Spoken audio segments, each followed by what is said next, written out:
Aujourd'hui, le recyclage est un enjeu majeur pour réduire la pollution et économiser les ressources naturelles. Face à la surconsommation et à l'accumulation des déchets, l'industrie du recyclage joue un rôle clé dans la transition écologique. Cependant, toutes les sociétés n'envisagent pas le recyclage de la même manière. Selon les choix politiques, économiques et technologiques, il peut être plus ou moins développé, accessible et efficace. Alors, comment l'industrie du recyclage pourrait-elle évoluer d'ici 2050? Selon les différents scénarios proposés par l'ADEME. Bonjour chers professeurs, bonjour chers camarades de classe. Aujourd'hui on va étudier un point très important dans ce test posé. Oui, nous allons analyser l'industrie du recyclage à travers 4 scénarios de l'ADEME et comparer leur impact possible sur notre société. Accrochez-vous bien, nous vous emmenons dans l'industrie du recyclage. Bonjour, moi c'est Aubert Bateau. Avant tout propos, j'aimerais d'abord saluer mon condisciple Mac et aussi ensuite le remercier pour sa brillante introduction sur ce thème. Alors, je serai chargé de vous entretenir sur le premier scénario, à savoir la génération frugale. Ensemble, on va aborder l'approche locale, ce scénario, ensuite voir la consommation responsable et voir les défis que tout cela implique. Alors que selon l'approche locale, il faut savoir que le recyclage à petite échelle avec des circuits courts et des monnaies locales encourage une économie circulaire.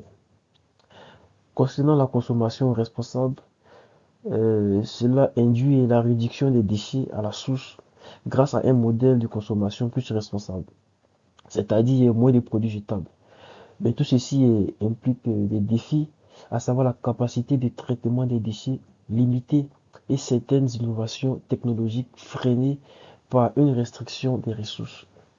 Alors, ce qu'il faut retenir donc de ce scénario, c'est que dans une société où la sobriété et la relocalisation est au cœur des préoccupations, l'industrie du recyclage adopte une approche plus locale et artisanale. Ce modèle favorise la réutilisation et le privilège des solutions à faible impact environnemental, mais pourrait être confronté à des limites en termes d'infrastructures et de diversité de matériaux recyclés. Bonjour à tous, je vais vous parler du scénario 2 qui est la coopération territoriale. L'idée principale de ce scénario est de renforcer la coopération entre les territoires pour mettre en place une économie circulaire efficace. L'objectif est de mieux récupérer, transformer et réutiliser les matériaux usagés plutôt que de les jeter. On va voir ensemble les 4 grands axes de ce scénario. Le premier point, c'est l'économie circulaire. Ici, il s'agit de développer des filières solides pour récupérer et transformer les matériaux usagés. L'idée, c'est d'éviter le gaspillage et de réintroduire ces matériaux dans un nouveau cycle de production. Ensuite, on a les plateformes locales. Elles permettent d'échanger et de partager des objets, ce qui prolonge leur durée de vie et favorise l'emploi local. Ça peut être des ressourceries, des plateformes de prêt ou de seconde main, par exemple. Le troisième axe, c'est la mutualisation. L'idée, c'est de partager les infrastructures et les équipements entre plusieurs acteurs pour optimiser le tri et la valorisation des déchets. Ça permet d'être plus efficace et de réduire les coûts. Enfin, il y a la gouvernance coopérative pour que tout cela fonctionne. Il faut que les différents acteurs locaux travaillent ensemble. Ça permet de surmonter les problèmes de coordination et d'assurer le bon développement des initiatives. Alors, dans ce scénario, le recyclage devient ultra performant grâce aux nouvelles technologies. Et des usines automatisées utilisent la robotique et l'intelligence artificielle pour trier les déchets à une précision extrême. Donc ici, on développe des nanotechnologiques. C'est un domaine scientifique qui étudie et qui manipule la matière à une échelle nanométrique, c'est-à-dire à une échelle des atomes et des molécules. Et ici, ces nanotechnologiques vont permettre de recycler des matériaux aujourd'hui considérés comme non valorisables.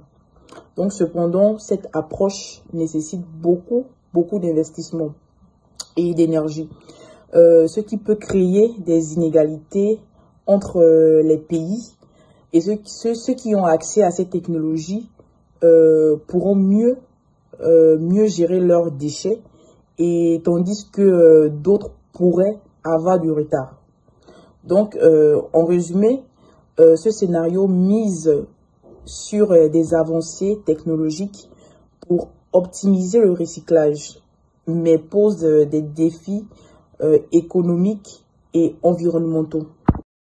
Nous sommes ici sur le scénario 4, le pari réparateur vers un recyclage complémentaire à la réparation. Ici, l'accent est mis sur la réparation des objets plutôt que sur leur recyclage systématique. L'industrie du recyclage évolue vers une complémentarité avec les filières de réparation et de réutilisation. Les matériaux biosourcés et les innovations en matière de durabilité permettent ici de prolonger la durée de vie des produits, réduisant ainsi le volume des déchets à recycler. Mais toutefois, cette vision suppose une transformation radicale des modes de production et de consommation, avec un fort engagement des industries et des citoyens pour privilégier la durabilité. Donc, vraiment, le scénario ici vraiment implique la réparation comme un outil complémentaire au recyclage. Au lieu plutôt de recycler systématiquement, on oriente d'abord la pratique vers une réparation des produits qui peuvent être réparés pour ainsi prolonger leur durée de vie et ainsi leur utilisation, ce qui permet de réduire la masse des déchets à recycler. Rebonjour, et me voici. Alors, précédemment, mes chers camarades de classe, vous avez proposé ou présenté les 4 scénarios de l'ADEME. Maintenant, ce que nous allons faire, nous allons analyser les 4 scénarios de l'ADEME et voir lequel ou lesquels des scénarios est plus adapté pour notre industrie du recyclage. Déjà, il faut dire que les 4 scénarios de l'ADEME, en fait, proposent ou présentent des visions différentes de l'avenir du recyclage. Chacun repose sur des choix économiques, sociaux et technologiques spécifiques qui influencent la manière dont les déchets seront traités et valorisés à l'horizon 2050. Commençons avec le scénario 1, c'est la génération fugale. Donc, comme on l'a dit, au risque de nous répéter, on va analyser chaque scénario, les avantages et les inconvénients de chaque scénario, et nous allons voir lequel ou lesquels des scénarios sont les plus adaptés à notre industrie du recyclage, pour un recyclage plus propre et plus durable. Donc, le scénario 1, c'est la génération frugale. Ce scénario propose ou privilégie la sobriété et la réduction des déchets à la source. La consommation est limitée, ce qui diminue bien sûr la quantité de déchets à recycler. Le recyclage se fait à petite échelle, souvent au niveau local, avec une relocalisation des activités industrielles. Cependant, cette approche peut freiner l'innovation et limiter la capacité de traitement des déchets en grande quantité. Maintenant, passons au scénario 2, qui est la coopération territoriale. Donc, qu'est-ce qu'on peut dire sur ce scénario? En fait, dans ce modèle, l'accent est mis sur la coopération entre les collectivités locales et la participation citoyenne. Le recyclage devient une priorité grâce à l'économie circulaire, où les déchets sont triés, transformés et réutilisés dans un cadre local. Cette approche favorise une gestion écologique des ressources, mais elle dépend fortement de l'implication des citoyens et des structures locales, ce qui peut limiter son efficacité sur des larges territoires. Qu'est-ce qu'on peut dire sur le scénario 3? Les technologies vertes. En fait, ce scénario repose sur l'innovation technologique pour améliorer la gestion des déchets. Grâce à l'intelligence artificielle, à la robotique et aux technologies de pointe, le recyclage devient plus efficace et permet de valoriser davantage de matériaux. Cependant, cette approche nécessite des investissements importants et une forte consommation d'énergie, ce qui pourrait réduire son impact écologique global. Passons maintenant au scénario 4, qui est Paris réparateur. Ce modèle mise en fait sur la capacité de nouvelles technologies à réparer les dégâts environnementaux. Donc, la réparation des objets est favorisée, mais le recyclage reste un complément nécessaire pour traiter les déchets non réparables. Bien que cette approche permette de prolonger la durée de vie des produits, elle repose sur des innovations encore incertaines et pourrait entraîner une consommation énergétique élevée. Donc, maintenant que les 4 scénarios sont proposés, qu'est-ce qu'on pourrait dire sur le scénario le plus adéquat ou le plus propice à notre industrie du recyclage, qui est une industrie bien sûr durable? Donc, on a vu ici que chaque scénario en fait propose une solution différente pour l'avenir de l'industrie du recyclage. Alors que la génération frugale mise sur la réduction des déchets, la coopération territoriale favorise une économie circulaire collaborative. De son côté, le scénario des technologies vertes s'appuie ou se repose sur des innovations pour maximiser l'efficacité du recyclage, tandis que le pari réparateur privilégie la réparation et la nouvelle technologie. Donc, qu'est-ce qu'on peut dire en fait sur le scénario le plus adapté? Alors, ça dépend de ce que nous-mêmes on veut. Si on veut par exemple une approche plus locale et durable, on pourrait choisir le scénario 2. Il est top, il est idéal pour cela. Par contre, si on veut une industrie performante et innovante, le scénario 3 est très intéressant, on pourrait le choisir. Si on veut privilégier aussi une réduction maximale des déchets dès la production, alors le scénario 1 est plus radical.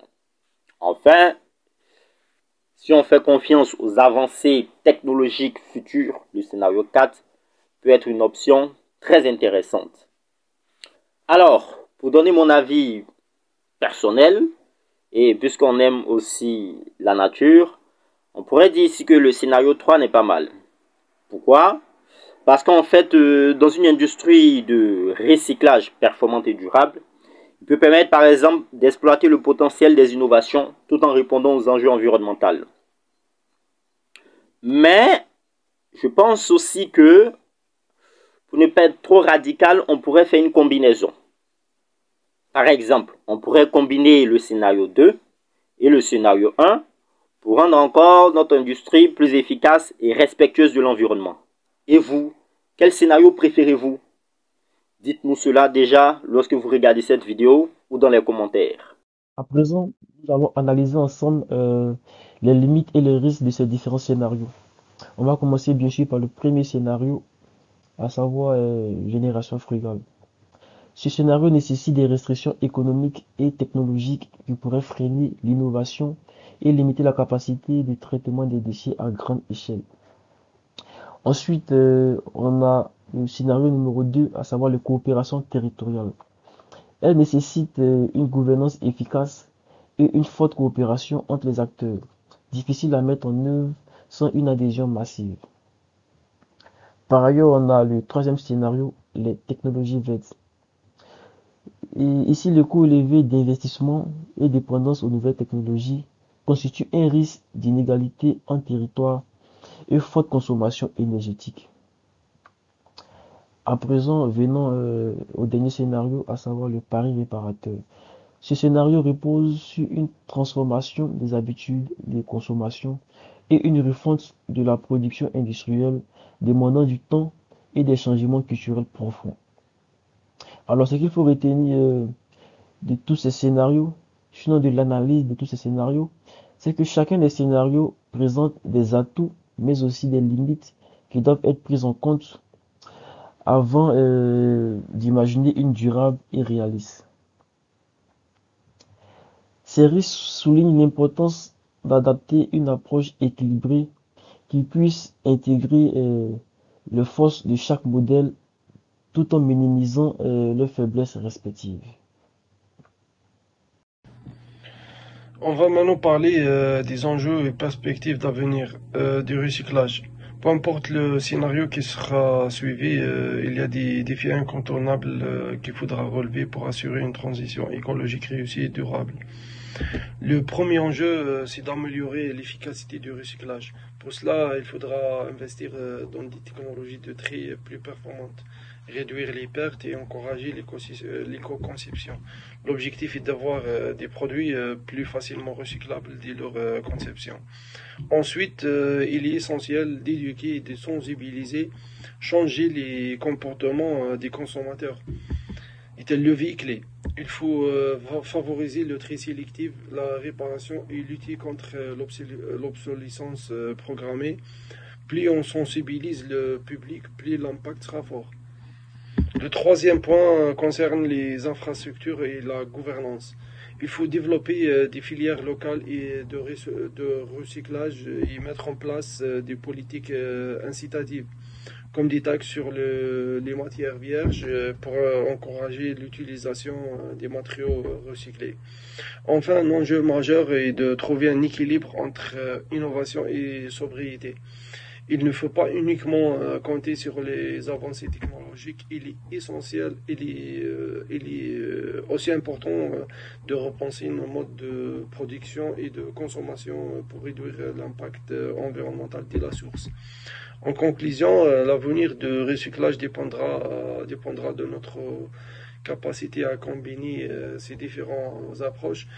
Et si ces défis sont bien pris en compte, on pourra construire un modèle plus durable et efficace. Alors, pour résumer, nous pouvons dire que l'avenir du recyclage ne doit pas reposer sur un seul modèle, mais sur une combinaison intelligente des différentes approches. D'un côté, les technologies vertes, scénario 1, qui permettent d'optimiser le traitement des déchets grâce à l'automatisation et à l'intelligence artificielle.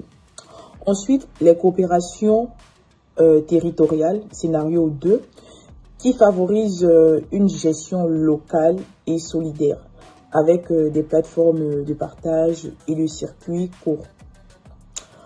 La génération frugale, scénario 1, qui encourage la sobriété et la réduction des déchets à la source. Tandis que le pari réparateur, scénario 4, qui met l'accent sur la réparabilité des objets et la durabilité des matériaux. Donc, en combinant ces stratégies, on peut créer un modèle plus efficace, écologique et accessible à tous. Donc, cette approche équilibrée permettrait de répondre aux défis du recyclage, tout en respectant l'environnement et en réduisant les inégalités. De nous avoir suivis, c'était un peu long, mais c'était nécessaire. Donc, n'hésitez pas à vous abonner à la chaîne Science et Culture TV, la chaîne du savoir, et aussi à nous dire quel scénario préférez-vous dans les commentaires. D'ici là, portez-vous bien et peace out.